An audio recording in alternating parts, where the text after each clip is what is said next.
everybody. Welcome to another episode of Amy's Awesome Adventure. And first, before we get into this adventure, let me wish everybody a happy holiday season. And when you watch this video, it will be annual Grinch Day.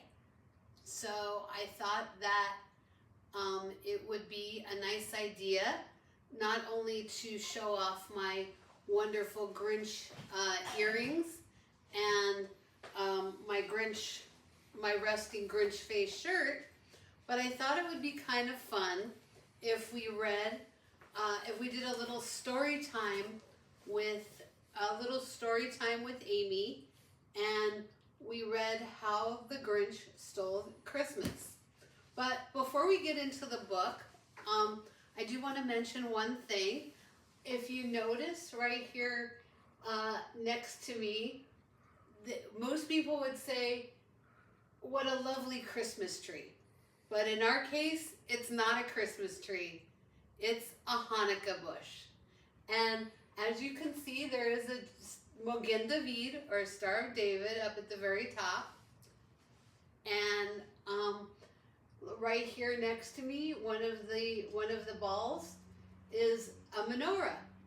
So this Christmas tree is actually a Hanukkah bush, and it's blue, silver, and white. So can't say that the girl who always talks about celebrating Hanukkah has a Christmas tree. I don't. I have a Hanukkah bush. Well, now that that's out of the way, we can get into the to the job at hand, which is sharing How the Grinch Stole Christmas by Dr. Seuss. And here's a trivia question for you all. What was Dr. Seuss's real name? I'm not going to tell you. I know what it is, but let's see if anybody can guess it and put it in the comments below. That might be fun. And then when I write my comment, I'll write the answer for you. All right. I know the first name.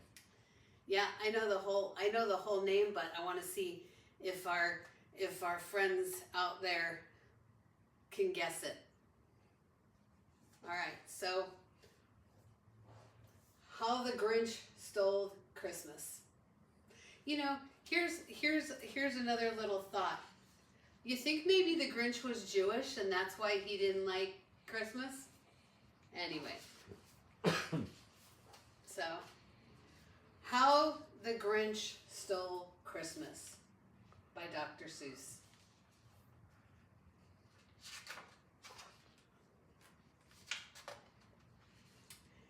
Every who down in Whoville liked Christmas a lot.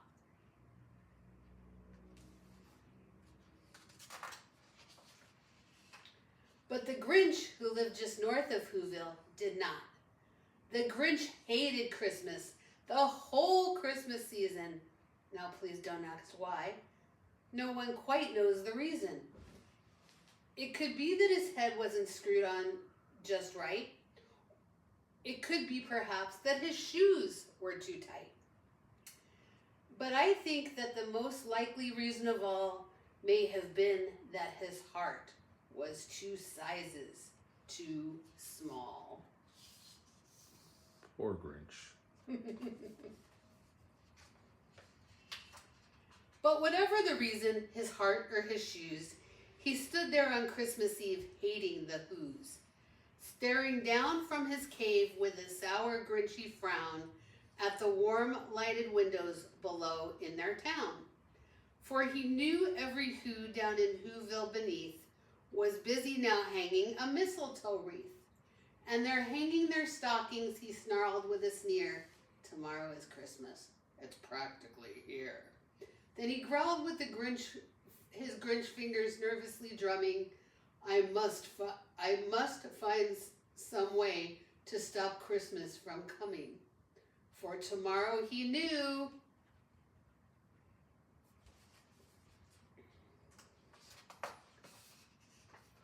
All the Who girls and boys would wake bright and early. They'd rush for their toys. And then, oh the noise, noise. That's one thing he hated. The noise.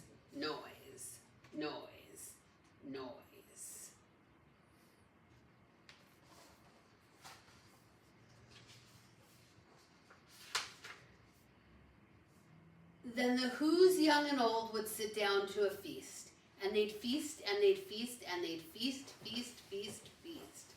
They would feast on Who pudding and rare Who roast beast, which was something the Grinch couldn't stand in the least.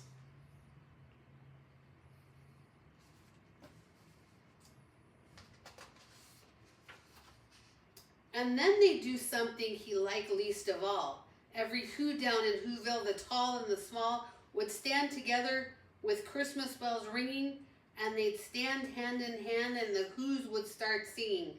They'd sing and they'd sing and they'd sing. And the more the Grinch thought of this Who Christmas sing, the more the Grinch thought, I must stop the whole thing. Why, for 50 years I've put up with it now. I must stop this Christmas from coming, but ow.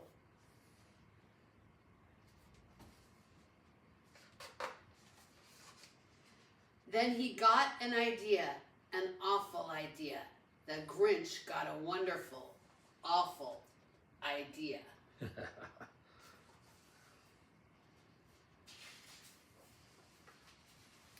I know just what I'll do, that the Grinch laughed in his throat, and he made a quick Santa Claus hat and coat. And he chuckled and chuckled, what a great Grinchy trick. With this coat and this hat, I'll look just like Saint Nick. All I need is a reindeer, the Grinch looked around. But since reindeer are scarce, there was none to be found. Did that stop the old Grinch? No, the Grinch simply said, if I can't find a reindeer, I'll make one instead. So he called his dog Max. Then he took some red thread and he tied a big horn on the top of his head. Poor Max. And then he loaded some bags and some old empty sacks on a ramshackle sleigh that he hitched up old Max. And then the Grinch said, giddy up, and the sleigh started down toward the homes where the Who's lay at snooze in the town.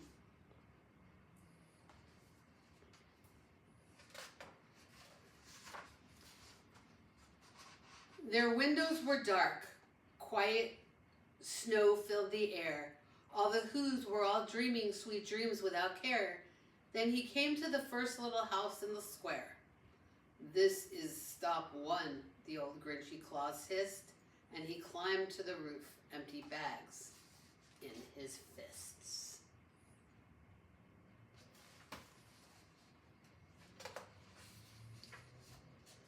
Then he slid down the chimney, a rather tight pinch, but if Santa could do it, then so could the Grinch. And he got stuck only once for a moment or two. Then he stuck his head out of the fireplace flue, where the little Who stockings all hung in a row. These stockings, he grinned, are the first things to go. He's mean. Yep. Then he slithered and slunk with a smile most unpleasant. Around the whole room he took every present. Pop guns and bicycles, roller skates, drums, checkerboards, tricycles, popcorn and plums. Then he stuffed them in bags. Then the Grinch very nimbly stuffed all of the bags one by one up the chimney.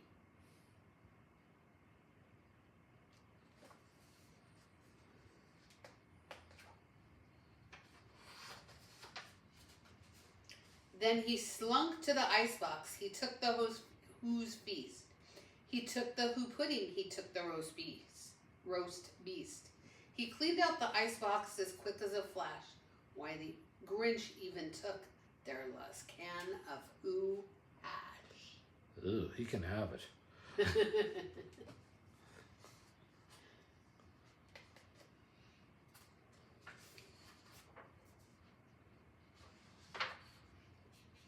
Then he stuffed all the food up the chimney with glee, and now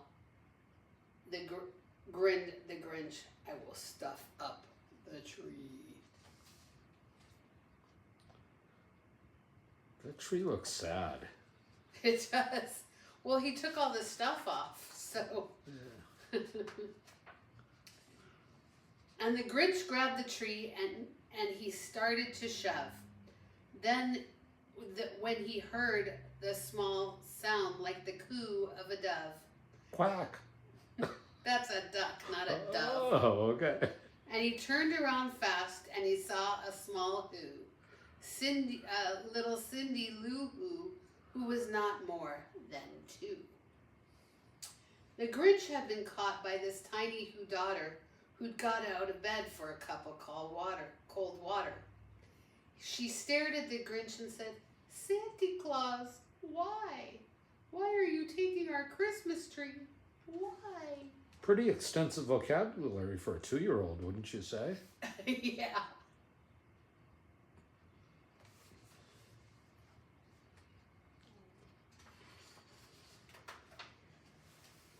But you know that old Grinch was so smart and so slick, he thought up a lie and he thought it up quick. Why, my sweet little tot, the fake Santa Claus lied. There's a light on this tree that won't light on one side. So I'm taking it home to my workshop, my dear. I'll fix it up there and I'll bring it back here. And his fib fooled the child. Then he patted her head and he got her a drink and he sent her to bed.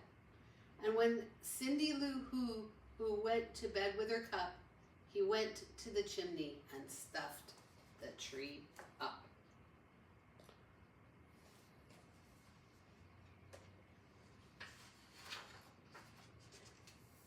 Then the last thing he took was the log for their fire.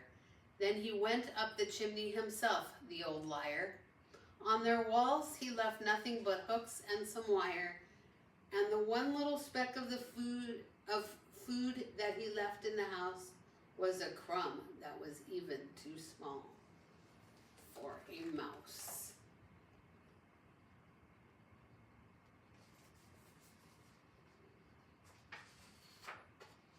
And then he did the same thing to the other Who houses, leaving crumbs much too small for the other Who's mouses. Do you think the city might have a rat problem? Mice, not rats. Oh, whatever. What's the difference? Okay. It was 15:15 dawn, all the Who's still in bed, all the Who's still a snooze when he packed up his sled. Packed it up with their presents, the ribbons, the wrappings, the tags and the tinsel, the trimmings, the trappings.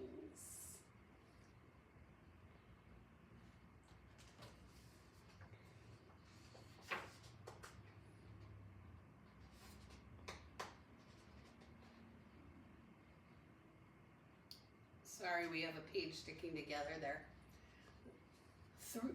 3,000 feet up the side of Mount Crumpet, he rode with his load to the tip-top to dump it. Pooh-hoo to the Who's, he was Grinchly humming.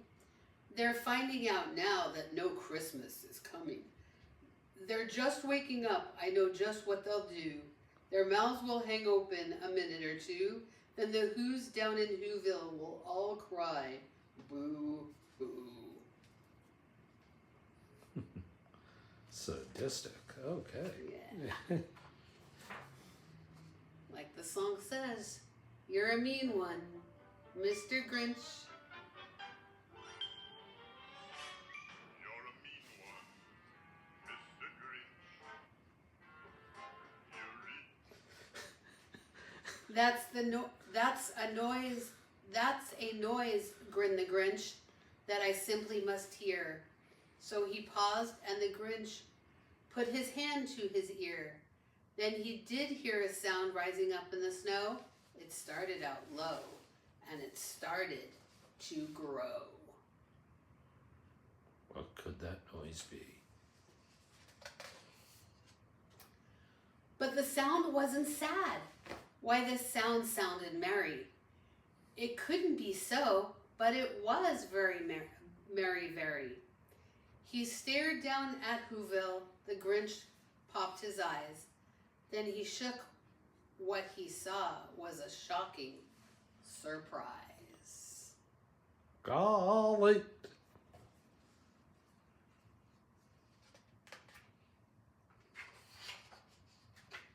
Every Who down in Whoville, the tall and the small, was singing without any presents at all. He hadn't stopped Christmas from coming, it came. Somehow or other, it came just the same. Yay.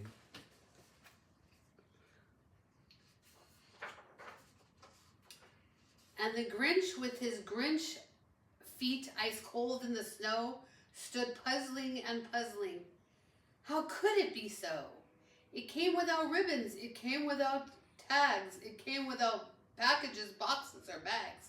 And he puzzled 3 hours till his puzzler was sore. Then the Grinch thought of something he hadn't before.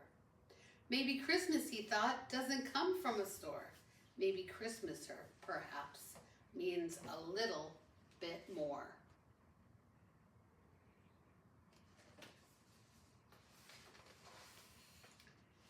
And what happened then? Well, in Whoville they say that the Grinch's small heart grew 3 sizes that day. And the minute his heart didn't feel quite so tight, he whizzed with his load through the bright morning light. He brought back the toys and the food for the feast, and he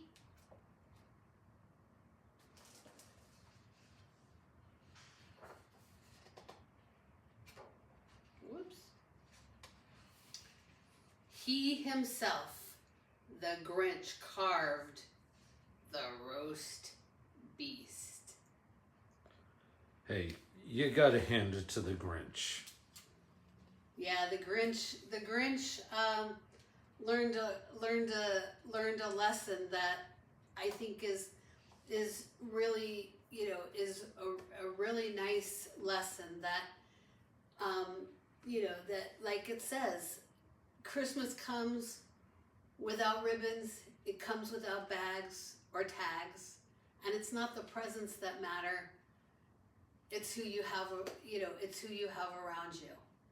And that's why this holiday season, I'm thankful that all of you come and spend some time with me and share some time here on Amy's Awesome Adventure. And I'd like to thank Lena over at the Hall Family Adventures for putting this Grinch collab together. And I'm very, very happy that I had the opportunity to get to read it to you for a little while and have a little story time with Amy's Awesome Adventure, How the Grinch Stole Christmas. And I wish you all a wonderful holiday season, and I'll catch you on the flip side. Bye-bye for now.